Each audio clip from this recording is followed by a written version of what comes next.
नमस्कार दोस्तों, आपका स्वागत है आपके अपने चैनल पावर ऑफ 10 पे। तो आइए हम देखते हैं एक नया वीडियो।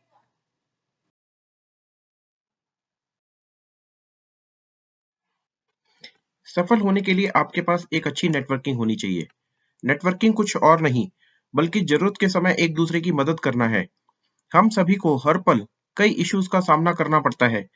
यदि हमारे पास नेटवर्किंग अच्छी है, तो हमें पता लग चल जाएगा कि किस समय किससे संपर्क करना है, जो एफिशिएंसी और समय दोनों पॉइंट ऑफ व्यू से अत्यंत महत्वपूर्ण है। इसका मतलब है कि हमें सबसे एफिशिएंट तरीके से सही दिशा में जाना है। जानने वाले लोगों के साथ नौकरी या व्यापार करना हमेशा आसान होता है। आज भी कई नौकरियां केवल रेफरेंस के माध्यम से हैं, क्योंकि लोग गलत लोगों को काम पर रखने का जोखिम नहीं उठाना चाहते हैं।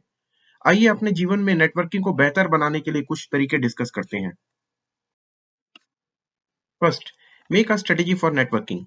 बिना किसी स्ट्रेटेजी के नेटवर्क बनाना अच्छा है, लेकिन अगर आपकी अपनी कोई स्ट्रेटेजी है, तो यह आपको कई गुना मदद करेगी।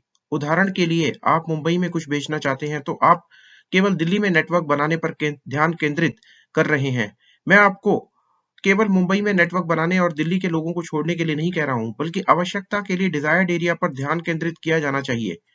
प्रत्येक व्यक्ति के जीवन में लिमिटेड रिसोर्सेज हैं, इसलिए हमें नेटवर्क बनाने के लिए अपने रिसोर्सेज का सावधानीपूर्वक उपयोग करना होगा, और नेटवर्क स्ट्रेटेजी का होना महत्वपूर्ण और अधिक फायदेमंद होगा। Second, never think of networking only with senior members.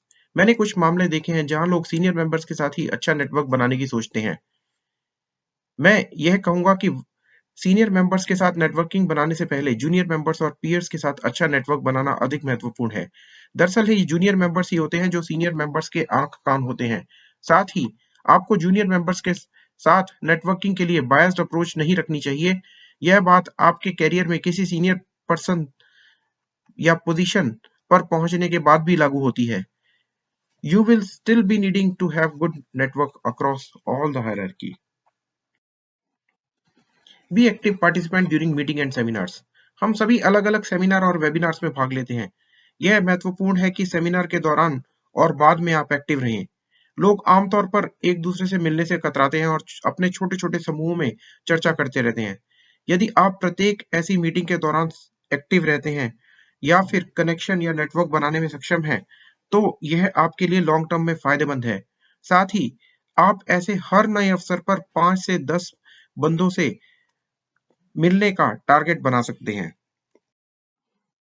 Must attend get together. हर बिजनेस में सोशल गेट टुगेदर होते हैं। मैंने देखा है कि कुछ लोग इस कारण से गेट टुगेदर में जाने से बचते हैं, क्योंकि वो शराब नहीं पीते हैं या पार्टी या किसी अन्य कारण से उसमें जाना पसंद नहीं करते हैं। मेरा सुझाव है कि इन गेट टुगेदर में अवश्य भाग लें। यदि आपके पास कोई महत्वपूर्ण कार्य है, तो आप गेट टुगेदर में एक लिमिटेड समय बिताकर वहां से निकल सकते हैं।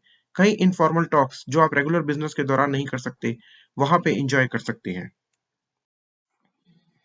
Be there with people in difficult time. जब हम नेटवर्किंग के बारे में सोचते हैं, तो हमें यह ध्यान रखना होगा कि यह हमारे लाभ के लिए नहीं, बल्कि दूसरों के म्यूचुअल बेनिफिट के लिए भी है। हमें इस बात का ध्यान रखना होगा कि हमें कठिन समय में या जीवन में किसी भी क्षण, जब भी और जैसे भी संभव हो, अन्य लोगों की मदद करनी है। अगर आप जरूरत के समय लोगों की मदद कर पाएं, तो हमारे रिश्ते अपने आप मजबूत होते चले जाएंगे। Be slightly socially active over social media. Socially active होना हमेशा फायदेमंद है।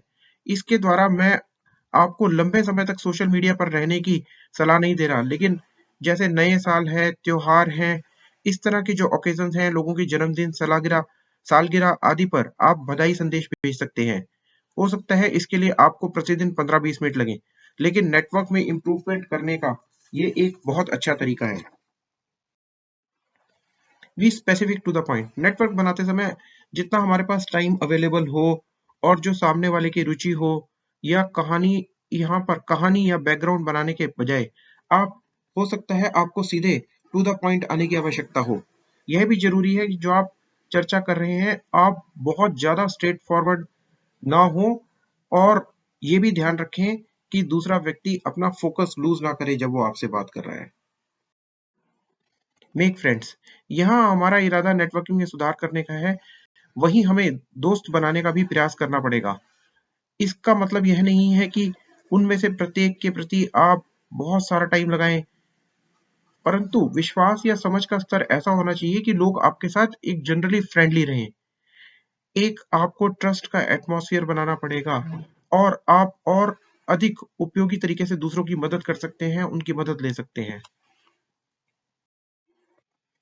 Don't take official things personally and don't spread voice even in bad relations. ऐसी स्थितियां तब आएंगी जब कोई भी व्यक्ति किसी चर्चा या निर्णय से संतुष्ट या खुश नहीं होगा। यह सिर्फ एक मामला है, इसे व्यक्तिगत रूप से ना लें। यह बहुत संभव है जब उस उपलब्ध परिस्थितियों के कारण दूसरा व्यक्ति मदद लेने में सक्षम ना हो। कुछ भी हो, हमें चीजों को व्यक्तिगत रूप से लेने से बचना होगा और हमें भी कभी भी नेटवर्क को तोड़ना नहीं चाहिए। चाहे भविष्य में उस व्यक्ति की आवश्यकता हो या ना हो, किसी के लिए मन में एक बैड मेमोरी या परसेप्शन क्यों रखनी है? Have patience. दूसरों को समय दें। जब हम नेटवर्क बनाने की कोशिश कर रहे हैं तो हो सकता है कि हमें अच्छा रिस्पॉन्स ना मिल रहा हो। दूसरा व्यक्ति बिजी हो सकता है या हो सकता है उसे अभी आपको समझने में थोड़ा और टाइम ले। उन्हें अपना समय लेने दें। यदि आप इम्पेशेंट हो जाते हैं और जल्दी करने की कोशिश करते हैं तो लोग आपकी इंटेंशन पर डाउट कर सकते हैं। इसलिए हम एक अच्छा नेटवर्क बनाने के महत्व को समझते हैं और हम नेटवर्क को कैसे डेवलप और स्ट्रेंथन कर सकते हैं। यह प्रोसेस या स्टेप्स हमें अपने नेटवर्क को लगातार बढ़ाने के इरादे से अपने जीवन में वास्तव वास्तव में अभ्यास करना है। आइए आज से ही अपने नेटवर्क को मजबूत करने की कोशिश करते हैं। धन्यवाद। तो दोस्तों, आपका बहुत-बहुत शुक्रिया हमारा ये वीडियो देखने के लिए। अगर आपको पसंद आया हो तो हमारे चैनल को सब्सक्राइब करना ना भूलें और अपने दोस्तों के साथ इसे ज़्यादा से ज़्यादा शेयर करें। Thank you.